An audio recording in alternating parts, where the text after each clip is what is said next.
Pete and you're watching Feral Fabrications. We're back from the South Island with the Viva and we are now home in Tauranga in the North Island, so all safe and sound, back home before the lockdown, so a bit of luck involved, but it was all good. So I will give you an update on the Viva, but to be honest I'm just wrapping my head around the project. There's lots of parts and I've just got to figure out what I'm going to use, what I'm missing, and really what the plan of attack is with it now that I've got it home and can see everything. So while I'm figuring that out, I thought we'd just do a quick update on the Capri. While I was doing that rusty cross member, the headlights, I pulled the headlights out and removed the headlight wiring just to make sure I didn't melt it or damage it. And when I did that, I noticed some pretty gnarly workmanship in the back of the headlight buckets. Now that's because sometime in the past a vent has been run from the inside headlight. The Capri's got 4, so the vent's been run from the inside headlight down to the brakes and through the back of the headlight bucket there. And you know that stuff's all long gone, but the remnants of it is still there, the gnarly hole, and that's been done with the old drill 100 holes technique and then bash it out with a screwdriver. So that's what I wanted to tidy up today on the Capri, so let's get stuck into that. Right, so these are the headlight buckets of the Capri and they need a bit of a tidy up. Previous owners put this repair panel in and that's covering up some butchery behind it. So you can see someone's probably made that hole with a screwdriver by the look of it. But no big deal. My plan is to find a circle to trace around that's just big enough to fix all that damage. Well, it's not really fixing it, just removing it. And I'm just going to grind it out to that new circle size. Then I'll just put a rubber edging strip around it, so it should make it nice and tidy. Remove a little bit of weight with those with that little repair panel, and those screws don't really need to be there. So yeah, it'll tidy it up. Just want to do that before I put the headlights back in. So let's get on to a quick easy job today.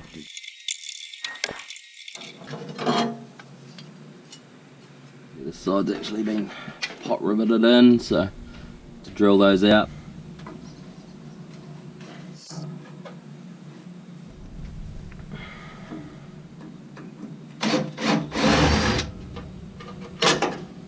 Okay, got both sides out.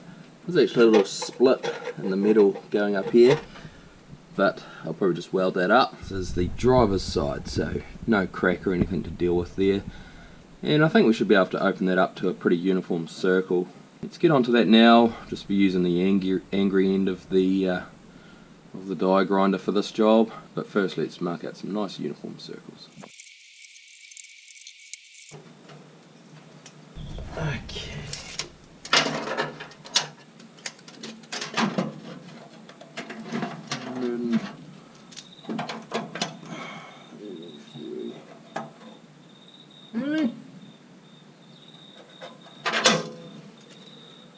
Is it that far out?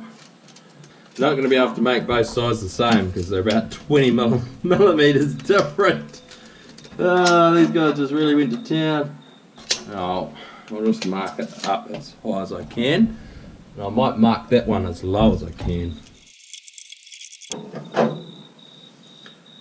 Bit of acetone to wipe my old mark off.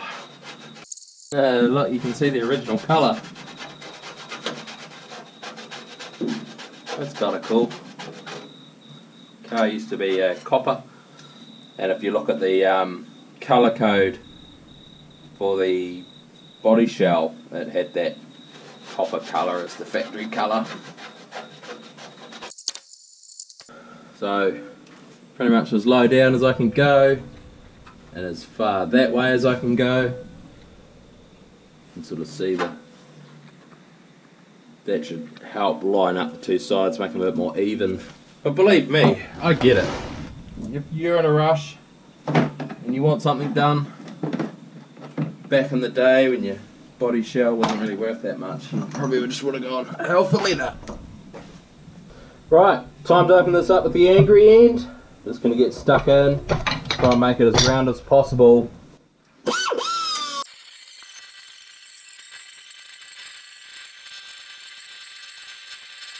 Right, you see we've got that opened up to a nice round circle now, so I think I need to just run a slit disc through there, a death wheel, because that's like stretched and now it's overlapping from whatever damage it's had in the past. So if I just slit that through there, flatten those two pieces out and weld them up, that'll come out pretty nice. And then get some rubber strip ordered just to sit over that, and then it'll just be a nice way of finishing it off, I think. I don't think we need to fill it in. I'm pretty sure there's a historic photo of this car. Well, I say historic, it's from the 90s. I think one of the headlights was used as a brake duct vent. So, yeah, interesting. I don't think I'm allowed to do that in my class. I'd have to talk to the guys. But, you know, for now I just want to tidy it up, do a nice finish on it. And then we can worry about running a brake duct or something through there later. But probably more likely to do some sort of brake duct vent down the bottom.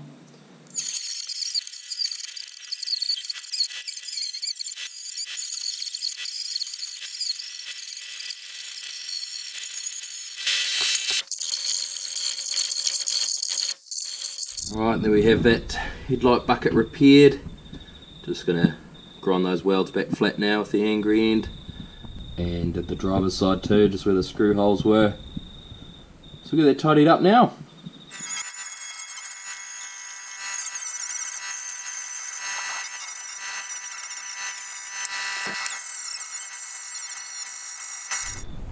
Right, and we'll just finish up with the flapper wheel on the die grinder to just smooth it off that little bit more after the angry end's been in there, so that'll get it nice and smooth. There